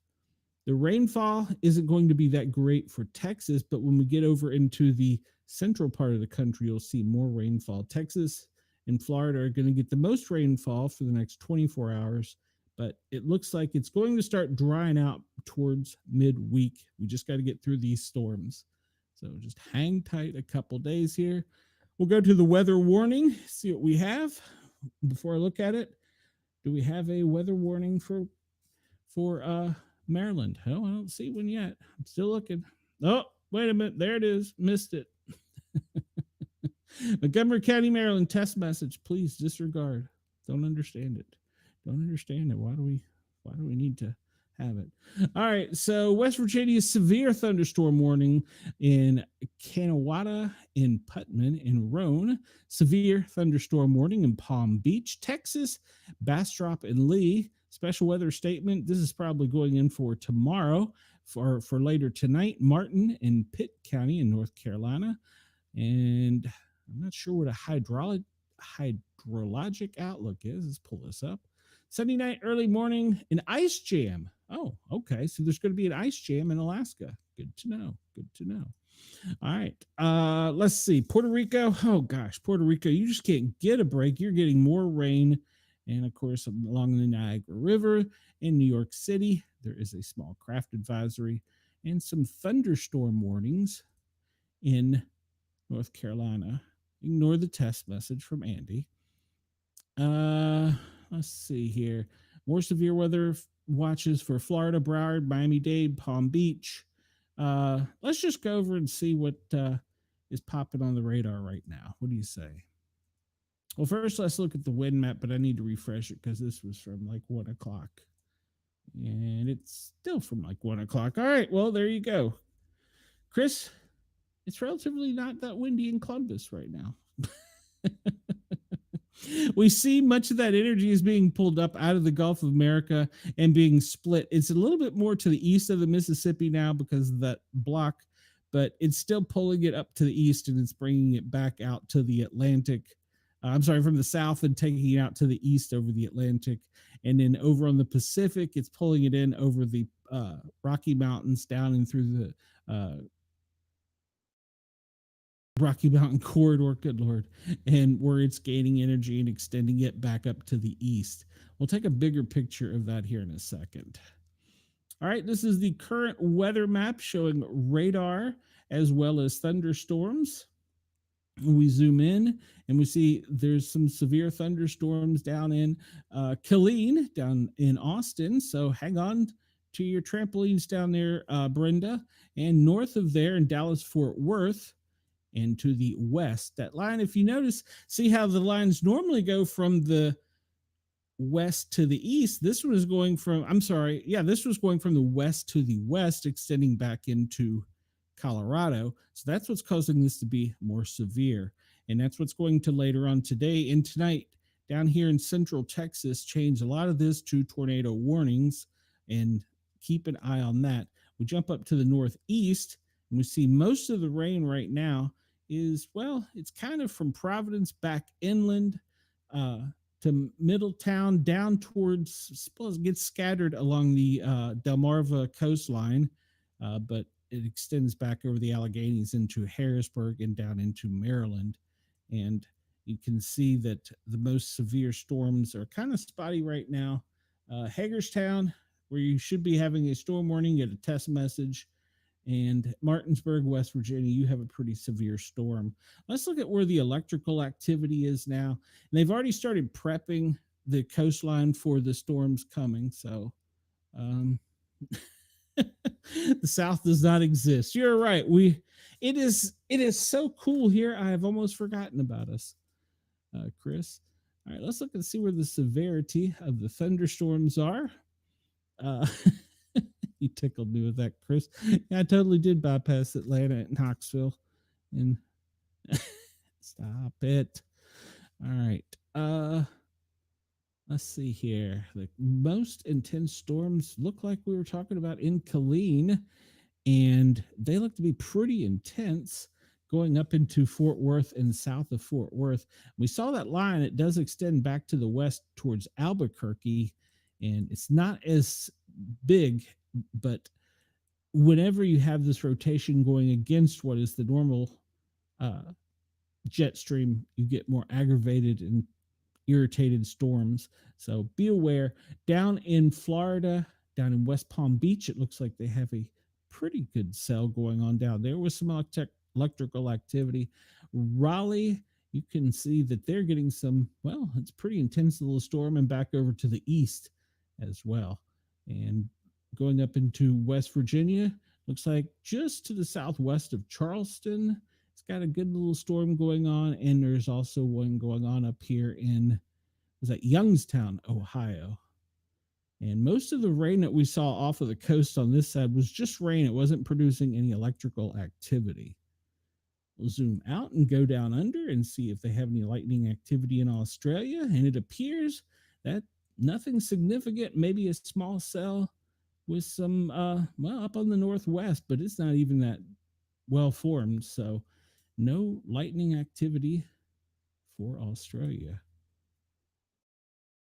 All right, I'm going to refresh this because when I pulled it up, it was about 1 o'clock. Oh, and there we go. Some changes to it already. So we see California is experiencing power outages, and they have 20,884. Pennsylvania, where we saw some of those storms over the Allegheny Mountains, 21,134. So Pennsylvania and California are the highest, with Texas and then Tennessee and Florida following, and that is the 14:15, which is 2:15 Eastern Daylight Time update. And if we look into California, see most of that is kind of down in the Central Valley, down in the Napa Valley where the power outages are, which is kind of unique. We'll look up here in Pennsylvania, and I anticipated, okay, in the Allegheny Mountains where those little, where that electrical activity was mostly at. So Tennessee and Florida, there's some mild activity, but nothing sincere. Tennessee later today is going to get some storms. All right, this is the drought map. This was released on the first day of the month, and we can see that this is probably going to change because of all the precipitation in Texas and along the southern border, especially down in Florida. Your drought will change. You will have a little bit more water, and as that storm continues, it should change this as well. But currently, it looks along the border to the north, and pretty much all of Florida, South Carolina, is where a drought is. And it's loosely also based on, like, if we zoom into the South, I always wondered about this. We get so much rain, and yet I always used to see Atlanta having a drought. I'm like, but it's always raining. They base this on population. That's how I figured. That's what I finally, when I did my research, because I was like, it's rained forever, but they base this on population, that we do not have enough water for the population. It's not the actual rainfall, which I thought was interesting, because I thought the U.S. weather, the weather forecasting people based it on the amount as far as inches of precipitation, but they don't. They base it on the number of people. So we can see how it's changed in the past 2 weeks. If we look at this from April 22nd on the right to April 29th, and then we saw there wasn't much change from it from the 29th to the 1st, but it is still going to be along the corridor here, the DMZ zone between Mexico and the USA, going to be a drought area. All right, we'll move on. Nothing really significant as far as space weather. There's a minor one that may cause a little bit of radio interference, but nothing significant. We'll look at the aurora. Make this larger and see what it looks like. Get larger, please. There we go. And it doesn't look like the lower 48 stand a chance of seeing the aurora for the next 24 hours. Yep, gets close, but nope, not down to the lower 48. If you're in Alaska, you get to see all of it. But yeah, yep, nothing for the lower 48 for the next 24 hours. It's usually kind of rare that we get it in the lower 48, but it does happen. All right, so we got two little interesting things here with air quality. Good Lord, stop hitting the wrong button. No, that wasn't a button. That was the button. This is talking about the air quality currently. And if we look over here on the East Coast, we see that pretty much from the Georgia coastline to about Charleston, inland to Columbia, Warner Robins, moderate air conditions down in South Florida, Cape Coral down to the Keys, in almost Miami, moderate air conditions. At the current moment, they're showing that Joplin, Mississippi has very unhealthy air. Stay inside, wear a filter or wear a mask if you go outside. And then next, it's kind of sporadic. We look at it over to El Paso, Tucson, and then we always see something over here on the California coastline. Sometimes it's spotty because of the winds. But I want to zoom in here for a minute on Oregon, and they're not really showing much in Oregon. You know, maybe a little bit to the west of Bend. I guess it would be to the southwest of Bend. But you don't really see much. But then I go over here, and there's an article on Zero Hedge that says children advised against going outside in Oregon due to air quality. Parts of Oregon are experiencing pollution's level deemed unhealthy for sensitive groups, according to the Air Now map for agencies including the EPA and NOAA. Areas affected include Baker City, Wood River Valley, northeast of Medford, according to Newsweek. The Newsweek report says cities health officials who say that children, senior, and people with respiratory conditions face an increased risk. And when we look at their map, it looks like pretty much in central part of the state, down in Medford, it is, well, it's pretty bad, but it wasn't on our map. So I wanted to bring that thing out because of the discrepancy.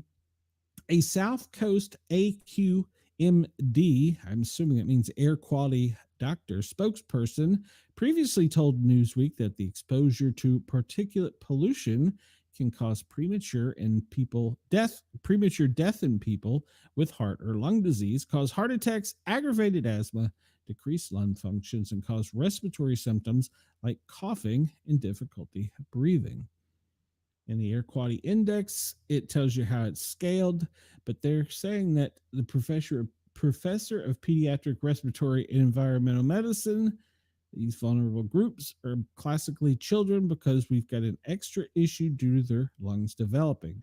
There's also very clear links between inhaling particulates and early death from respiratory and cardiovascular disease, and that air pollution worsens conditions like asthma.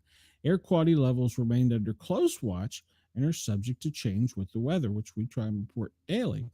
But I found it interesting because this article is dated this morning at 7:45 a.m. Eastern time, and we see on our map that we looked at, it didn't have this. So it's important if you have sensitivities to allergens or even just the air quality, go pay attention to that map. You can check it out. It's airquality.gov, I believe. I'll look in a second and see how it changes so rapidly. But I did not see this for Oregon at all. But I thought that was very significant since there was doctors saying for the young children to stay inside. So it's summertime. The kids want to be outside typically.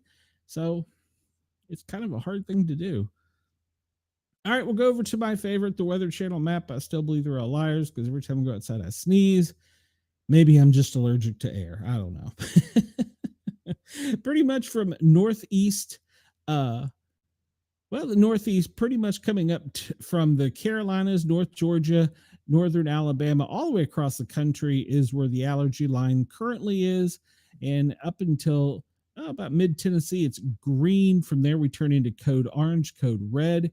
And if we do zoom in over there in Oregon, there are more days. There is more of an area of code red than we see. So some of that may be pollens. That is a tree pollen map. We don't see in the weed pollen map anything significantly. That'll change over the next couple of months as we get more into summer. And we'll look real quick here at the weather channels.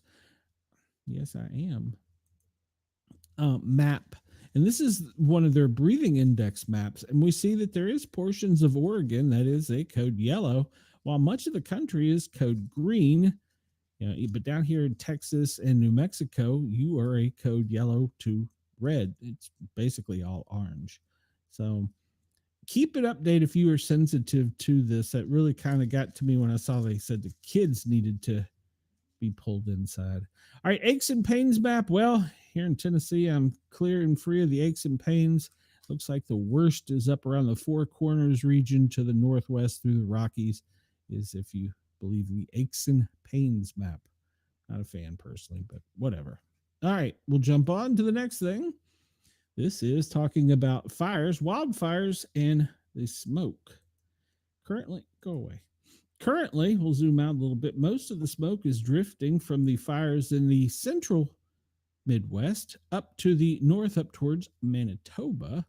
And most of the other smoke is staying pretty much isolated to its area of origin. So that means that pretty much down here in the lower section of Louisiana, all the way up to maybe Oklahoma, it's going to be a little smoky. Coming into Texas from the wildfires out in Mexico, there will be a little bit of smoke. And let's zoom in here and see if there's anything on Oregon. It's really not showing anything smoke-wise. So it's interesting. What makes their air quality so bad that a doctor runs a national alert, but it's not seen anywhere else? It makes you wonder. So we look at wildfires across the U.S., and we see that currently there's quite a few of them. Most of these to the west of the Mississippi, on the left side, in other words, are controlled burns. The ones to the right are wildfires. And we see that still up in the mountains of East Tennessee, North Carolina, they've had a problem. And most of it, like B-Rock is 97%. This one we just looked at, and it is, 100% on Big Ridge. Go back over onto the other side, the east side, Sam Davis Road, it's 100% contained. And then we just looked at B Ridge. And some of these fires are still detected, but not picked up on this map as well. But some of these fires are contained recently, but some of them are almost contained. So be mindful if you're out with open flames. If you're camping, make sure your fires are all extinguished. I think up in New Jersey, they finally got most of the fire up there controlled. Why will it not let me? There we go. Let's see. It's just got a number. And it's not saying it. Okay, so that's probably a controlled burn if it's like that. But it looked like most of these wildfires up here were controlled. So if these are controlled burns, it's not going to show you exactly a number over on the coast there of, what is that, Delaware. So back inland a little bit. Yeah, most of these are, it looks to be like controlled burns too. So that's good news. But yeah, I was concerned with some fires that I saw break out in parts of the Northeast, where there were, some were significantly large. So, but it looks like a lot of these are controlled burns. And I saw even down into, come on, zoom out, Florida, they had a problem close with some wildfires down into the Miami, going down into the Keys. If I saw on social media that they had some problems with it. But look down here at the reported wildfire updates. Most of them, okay, so Jones Road, according to this, is still only 75% contained. Jones Road is the one in Ocean County, New Jersey, that was so bad. Pickens, South Carolina, it's contained. Miami-Dade, Johnson, 65. Look at this one. Thompson Hollow Road in Adams County, Pennsylvania, 53% contained. And we can go down. But yeah, this is that time of year. Don't be outside with an open flame. Don't be outside burning anything. Uh, Sammy Davis should have his own road. Excellent selection. All right, let's see. Let's look at, this is the air quality map. We like to use this to show what the air quality is. Well, it's pretty much worldwide, showing you the AI generated pollutants with the current wind path. Let's zoom in over up here to where Oregon would be and take a look and see really that area. I guess it's from a lot of the allergens and from the smoke from the wildfires. I can't see that it would be any other reason for that area to have such a poor quality. And currently it doesn't look that bad. I mean, if you look at the overall map down here in Amarillo, Vegas, Fresno even looks worse. And you get up into the Northeast, you know, Pittsburgh, Cleveland, down to Cincinnati, up to, almost all the way back up to Chicago, like a little horseshoe there, and extending down the 95 corridor, pretty much all the way down from Philly. Well, really, I will say the worst part from Philly down to Miami. You know, it looks worse than it does over in Oregon. So that perplexes me as to why they're so concerned with Oregon, and why they had an alert put out about it. But if we look at the pollutions here, we see most of them are north of the equator. And we look down in Australia and we see, you said you're going to have kind of a gusty day. Those wildfires down in Queensland are going to cause a little bit of pollution, and up through the central part of the country, the smoke's going to travel from the north to the south, and then up off of the Broome,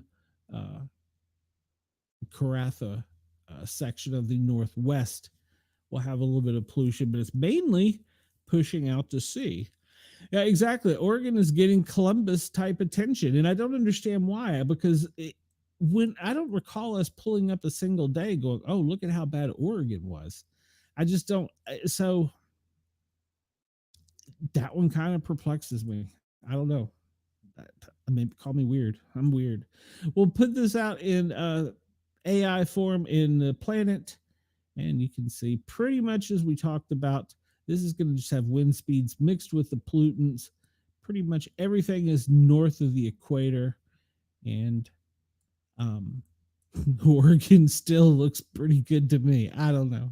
Maybe I'm missing it, but yeah, it just perplexed me. They called that one out.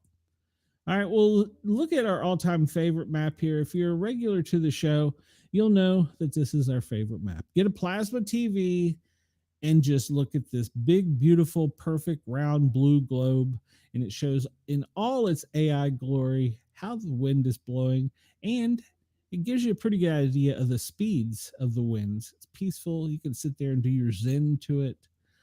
You can spin around and look down under in Australia at the current winds there. And it's going to be a little gusty, but a pretty calm day. Maybe down on the southern coast a little gusty, but pretty calm day as far as that goes. And we can actually zoom into Antarctica down here and see what those Arctic winds are doing. On some maps, it is currently blacked out. I failed to mention in the National Weather Service briefing, there is nothing in the Atlantic or Pacific that they are watching at this time. So there's nothing. Now that may change next week, talking about there's one in the Pacific that may go to the Atlantic, and one in the Atlantic may go to the Pacific. It just depends on this Omega block, as they call it. And is it just me, or is it just because I watch more weather than a lot of people? But the Omega block, that's like big headline news. Omega block, it's bad. The Omega block is going to get you. Got me. All right, new data released on May 2nd. We'll update this real quick. The measles cases have now surged to 935 in the United States, and most of the population is 20 or less that is affected by this. And 96% status is unknown if you're curious about their vaccination, which means they either didn't say, they either didn't know, or they didn't have it. 13% of those people have been hospitalized, and there have only been 3 confirmed deaths in the United States. So it is not reaching pandemic levels in the United States at this time. And we'll look real quick because they also updated this. This is the respiratory viruses and the summaries. And we see that pretty much it's decreasing and relatively low in the mid-Atlantic states up here. I'm sorry, the Northeast corridor states, even back up to Wisconsin. New Hampshire, it's moderate. It's the only state that really stands out. Down in the South, it's pretty low, as well as over in the Midwest. This is respiratory disease. We jump down to the COVID-19, where they look at our poo. Still amazes me. And we see that most of the South is relatively low. There's some in South Carolina where it's moderate, and it gets up into Jersey and Massachusetts where it is relatively low, but it's increasing in New Jersey, and it's relatively high in Minnesota, Missouri, and Arizona. I don't know why those particular ones, if it's travel or what, and it's moderate in Louisiana. We'll look at the flu, which hopefully flu season is about over, and we see that it's relatively low across most of the country. And where you see the black lines here, it means they either didn't report or it was below the threshold limit required to report. So most of the country is pretty low for the flu, which is good news. Hopefully it's out of here. Maybe these omega blocks will push all of it out. And respiratory viruses, once again, pretty low. I think Vermont is having a problem with it being spiking a little bit, and Minnesota and Louisiana and Nebraska. Otherwise, it's relatively low in the lower 48. And emergency visits are dropping, which is good news for our staff. And they talk about epidemic trends. And everywhere we can see with COVID-19 is declining or is still so low it's not reported at all. So we can see that's a good sign, with the exception of Utah. That's the only state where COVID currently is increasing. We go back and look at influenza, and we see, like we talked about, pretty much the same. It's declining. So hopefully the winds will blow that bad stuff out of here. All right, so that's that update. Let's go through the event list real quick because we're going to be running out of time. In Israel, we know they're always having problems. A Houthi missile hit, injuring 8 over the weekend. 5 tourists feared dead in attack in Indian Kashmir. Oh, that's an old story. What am I doing? Why did they get it even up there? Okay. They shouldn't have that up there. The Congo, 9 UN peacekeepers injured as rebels close in on eastern Congo's main city. That's also a old news story. Why are they popping up these old news stories? 3 killed, 5 hurt in a shooting in Glendale, Arizona restaurant. It was a Cinco de Mayo family birthday celebration. It was all family members, apparently, that shot each other. That was what I read. 7 injured in a downtown Tulsa shooting. 2 suspects were shot by police. There's 1 police officer that was shot 3 times. Once in the leg, once in the abdomen, and once in the chest, but his vest saved him. Yeah, even an older song. You're right, Chris. Kenya, several injured as Shabana and Gormariah fans clash at Gushi Stadium. You'll have to decode that one for me, Chris. Let's see. 8 officers injured, 3 people arrested after Irish Cup final in the UK. Thailand, a bomb injured 3 policemen while they were installing concealed CC closed circuit television cameras in Nawarthi. In the United States, 1 dead, 14 people shot at a Houston family. Another family. Why are these people? Why are we shooting each other? Croatian police detain 140 fans in a brawl between rival groups before a game. 5-3.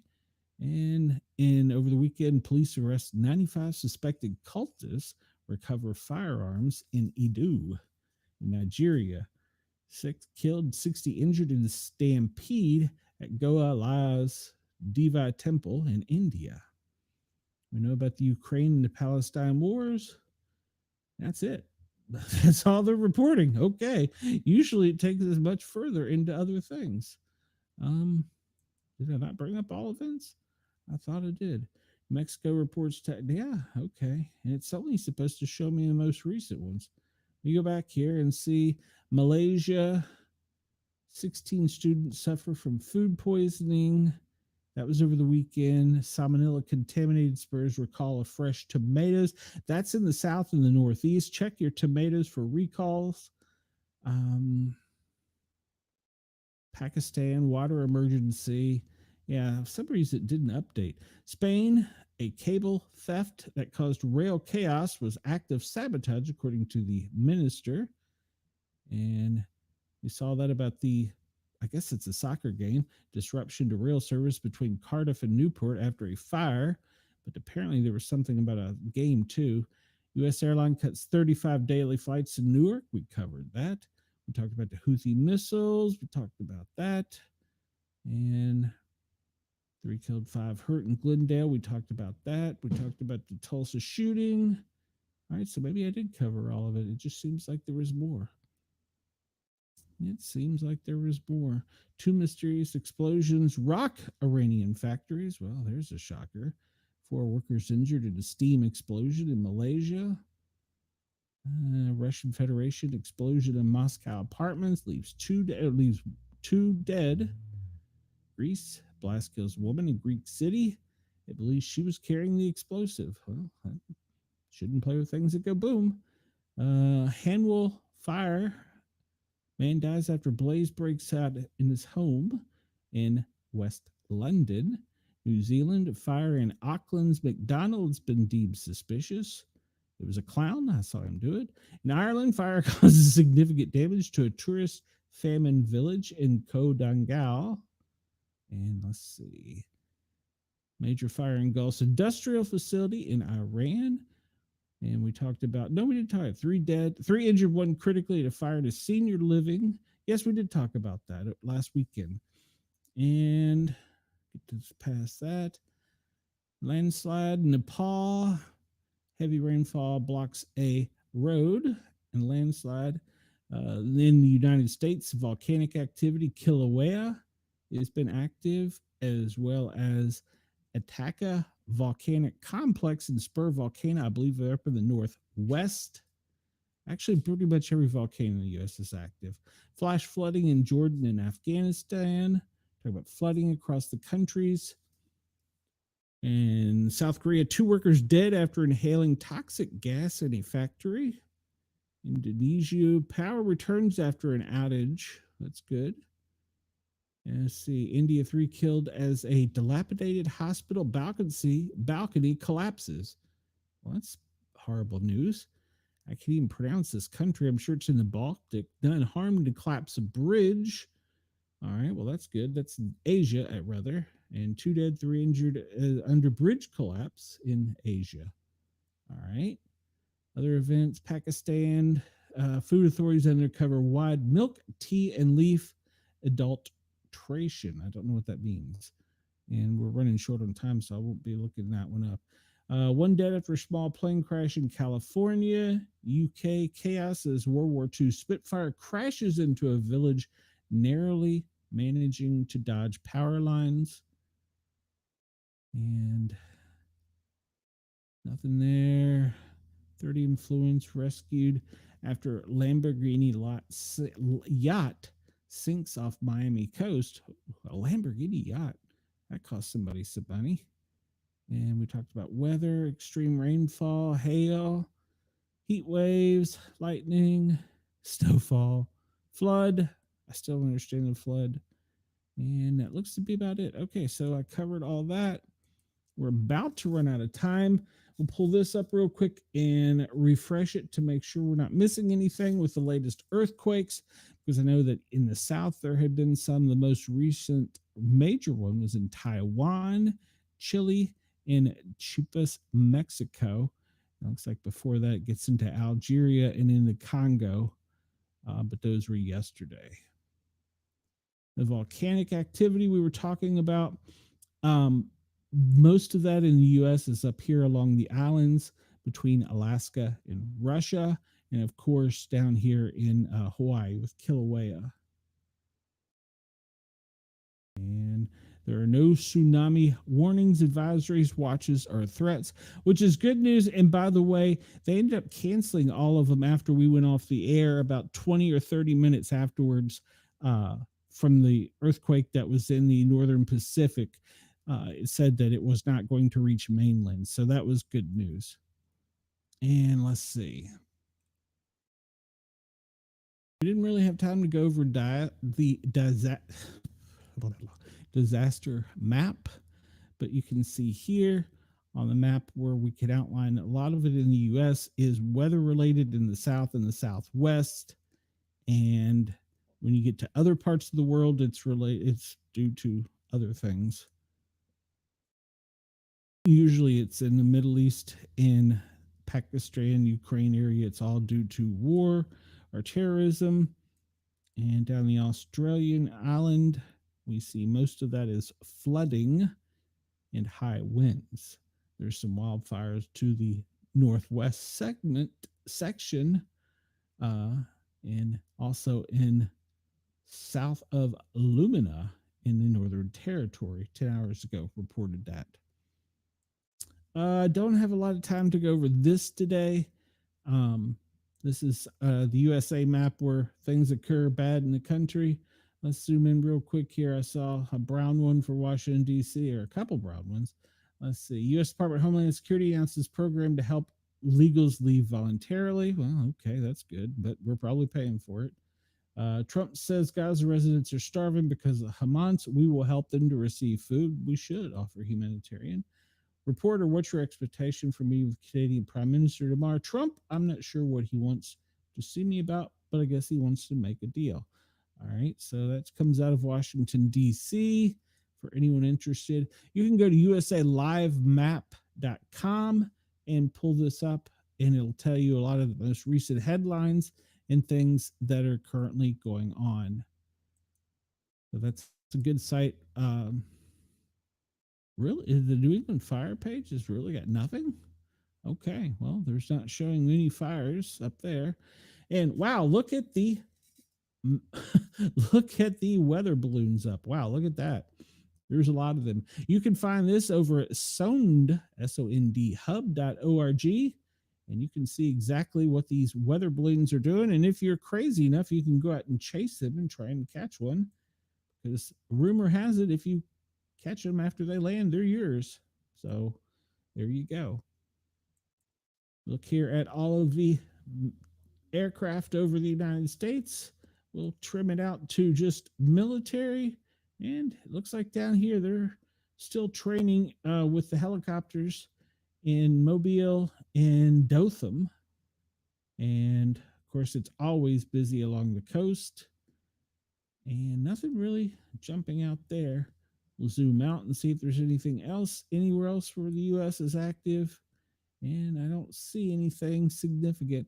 So we really don't have time to cover it, because it's time for David Beckmeyer to come up on Radio X, Jurg's Radio, and Right Talk Radio. And so he's coming up next.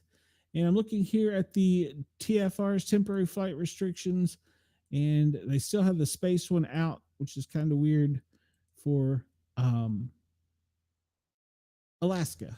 So, but last time we saw that they were doing testing our new hypersonic missiles, as well as they were also testing them down off of Jacksonville. There was a special security and space weather where you could you couldn't fly in that space. So let's see, skip through all that. This map shows us all of the current marine vessels underway, and we see there's very few at our ports, but they're all jammed up at other ports. When you zoom out and go over to Asia, they're all jammed up over there. So that tells you a little bit about what's going on in the world.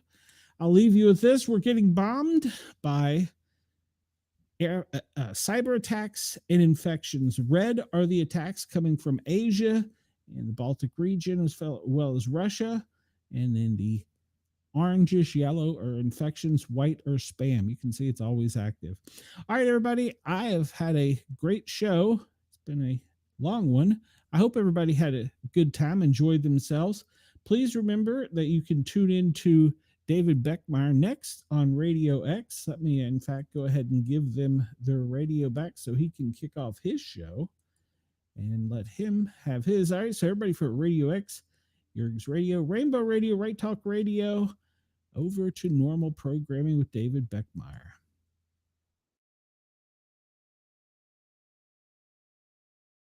And we're still live. There we go. All right, we're off the air with them. Everybody that's following me on my YouTube channels, Twitch, all those others, thank you for tuning in. Appreciate your patience through the day. It's been a great show. Hopefully, we will have a great show tonight. The ladies will. It's Monday Night Monsters. They're doing the 80s. So if you're interested in monsters and horror at 8 p.m. tonight on this channel, you can tune in and check out Monday Night Horrors. And Wednesday night, our Paranormal Guys show is going to be about something, well, a little bit freaky. We have a psychotherapist that is going to talk about consensual sex with ghosts. I don't know, but we're going to hear her story and find out. So everybody have a great day. I will catch you soon. And if you want to send me a message, shoot me an email at sportcat@protonmail.com or speakpipe.com/sportcat and leave me a voicemail. Everybody have a great day. I will see you